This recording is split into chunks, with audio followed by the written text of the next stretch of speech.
What is up, beautiful people? I am coming back on YouTube. I am going to be cranking out these videos like crazy. I am going to try to keep this information as concise as possible, under 15 minutes, but like in reality under 10 minutes would probably be better, because I know that short and sweet is better. So what are we going to talk about today? We are going to talk about stubborn fat loss. So before we go forward, let's talk about some working definitions. What is stubborn fat loss, or what is stubborn fat per se? So this is not the fat loss that comes off liberally, or the fat that comes off liberally when you start a cutting diet. This is when you start to get relatively lean to, very lean. The body fat that you hold on to despite being very lean. So for example, when I get to 10% body fat, which is lean, visible abs, striations in my quads, so on and so forth, I will still carry a little bit of fat on my love handle region. So that is what I would consider stubborn fat. And it actually doesn't start to go away until I start to get to very low levels of body fat, or say anywhere between 5 to 7%. For a female, this could be anywhere below 18, anywhere from 14 to 18%. It could be on their hips, the glute, like if they especially want a very impressive glute ham tie-in, on their thighs, their abdominal region. It's going to be very person to person dependent. So, but that is what stubborn fat is. It's not when you're 20% fat as a male and you have fat, or let's say for example on your pectoral region, you don't know if that's stubborn fat because you actually haven't gotten to a relatively lean place yet to make that type of decision. Once you have experience dieting, you'll be able to decide and figure out pretty quickly what areas are stubborn fat for you. So what I am going to outline today is how to address that and how to deal with it, or how to cope with it, depending on where you are at. Some are going to be protocols and some are going to be just more realities. So we'll go with the reality side of it more. So when it comes to stubborn fat loss, oftentimes people ask, how can I get rid of this? And the answer is more time. You need to diet longer. Now, if you were smart and practical with your diet, obviously you started at a very high end of your caloric deficit, and as you weight loss stalls, you slowly brought it down. Your physical activity was at the lowest end and you slowly brought it up. And then it just basically comes down to, like, you just need a little bit more time. If you've been dieting for about 16 weeks now, you might not really dip into those stores until you get to like 18, 20 week mark. But patience is key. So that's the reality of it. Another reality of it too is just that, let's say for example, if you're very heavy before, fat goes through either hyperplasia, a multiplication of fat cells, or, hypertrophy, an increase in the size of fat cells. Now, you might have, in that basic instance where you're gaining a lot of weight and you got really heavy, you might have gone through the process of hyperplasia where you just have a lot and numerous fat cells. So these are going to be a little bit harder to get rid of and stuff, because it's not just the fact that you have immense amount of fat in one cell, you just have a ton of fat cells. So once again, the recipe is the same, you just have to diet longer. Now, if you're somebody who has a very stringent deadline, let's say for example you're getting ready for a show, there are protocols that you can do in order to get or tap into the fat cell. But before going forward, we'll talk a little bit about fat cell physiology. So you have what's technically called the adipocyte, which is, where fat is stored in the form of a triacylglycerol. It also has a little bit amount of water and everything else in there. And around the adipocyte, you have basically the membrane, and on those membranes, you have receptors. Now, those receptors, when activated, this lock and key mechanism occurs where this process will begin within the fat cell. And the process we are talking about is lipolysis, where the triacylglycerol will hydrolyze, the glycerol backbone will basically be detached from it, and those three fatty acid chains will also be detached. So you now have three separate fatty acid chains and a glycerol backbone. They will be shuttled out of the adipocyte, where the glycerol will basically go through the same process as glucose, through glycolysis to be metabolized, where the fat cells will attach to albumin to be transported in the blood, make its way to the mitochondria, and where it will go through the process of beta-oxidation, where it will be metabolized for energy. So when we're talking about fat loss, we're basically talking about this two-step process: lipolysis and beta-oxidation. Now, the key is to get the fat out of the cell and to mobilize it into energy. So we want to sort of create this environment for that. And like I said, this is for stubborn fat loss. Number one, you got to be in a caloric deficit. So let's, before we go forward anywhere, this won't work unless you're in a caloric deficit. It won't work in a caloric surplus. You have to be in a caloric deficit. We need to create a need, because that's just stored energy. And you need to create a need for that energy to be used, and a caloric deficit basically creates that. So those receptors around the site respond to epinephrine, the catecholamines, epinephrine, norepinephrine, growth hormone, thyroid hormone, and various other substances as well. Cold can also increase lipolysis too.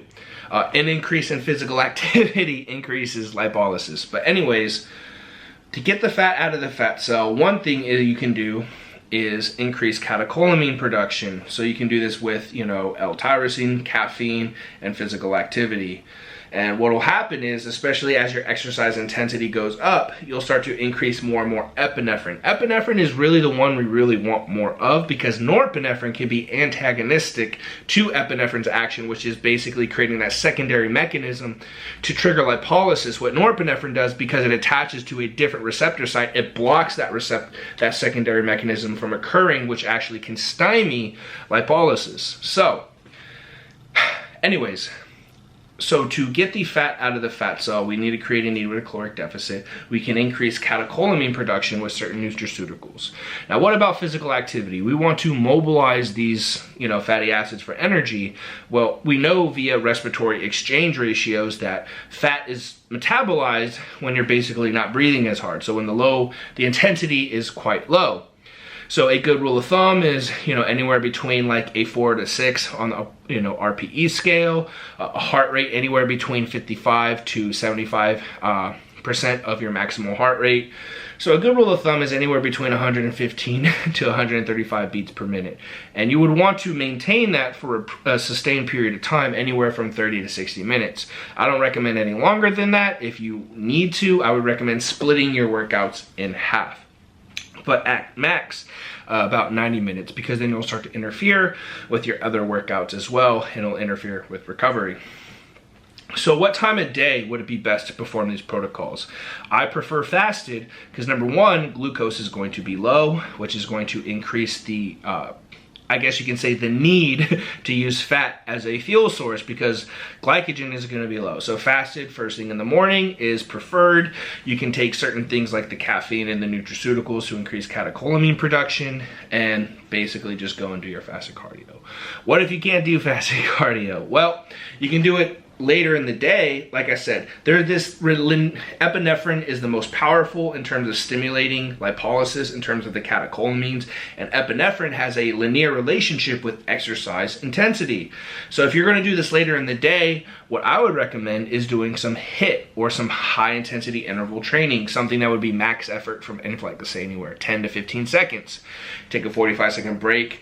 At max, you would do this for 5 minutes, and what this increase in exercise intensity is going to do is drastically, in a pulsatile manner, increase epinephrine.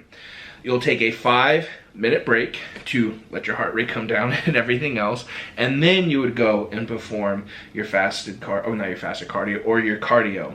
Now, you can do this with the supplements that I recommended, or you can do them without. You would definitely get a better effect with it, but I would say that probably take it away from a meal time too, so insulin is low as well to get the best effect. How often should you do these type of things? Anywhere from 3 to 4 times a week. If you're doing the fasted cardio, actually you can do it every day if you need to, like if you're a bodybuilder, but I think 4 to 5 days a week should suffice. Like I said, when you increase the supplementation, this stuff can be quite adrenergically stimulating, so it might affect recovery, amongst other things. If you're doing the high intensity interval training combined with the low intensity steady state training, 3 times a week should be sufficient. Granted that your diet, you're in a certain, a deficit, you don't really have to worry about anything. Like I said, this is really to address stubborn fat loss by harnessing the power of fat cell metabolism through the 2-step process of lipolysis and beta-oxidation. We increase lipolysis with the supplementation and also creating the environment for an increase in lipolysis, low glucose availability, catecholamine production, various other things as well. And then we increase beta-oxidation with the physical activity. Like obviously we need more of a fuel substrate. So when we're exercising at a steady state, and that's because fat is the preferred fuel source at that intensity, we're going to increase mobilization in the mitochondria, where it'll be used as a fuel source. So we're basically harnessing the power of the metabolism and physiology of the fat cell in order to, you know, take advantage of this. So that's really my stubborn fat loss protocol. And like I said, the reality is that you probably just need to diet a little bit longer. These protocols may not be necessary for you, but in fact that you do find yourself suffering, the fasted protocol, the fasted cardio protocol could be helpful, or the high intensity, low intensity protocol can be helpful as well. If you're gonna do the supplementation, caffeine anywhere from 100 to 200 milligrams, 30 minutes pre-workout. Preferably keep your carbohydrates low around these workouts, because insulin has a antagonistic effect on lipolysis. So you just want to make sure that we're keeping carbohydrates low if we are going to do these workouts. So let's say, for example, you do the high intensity steady state at 12. I would forego carbohydrates until post-workout.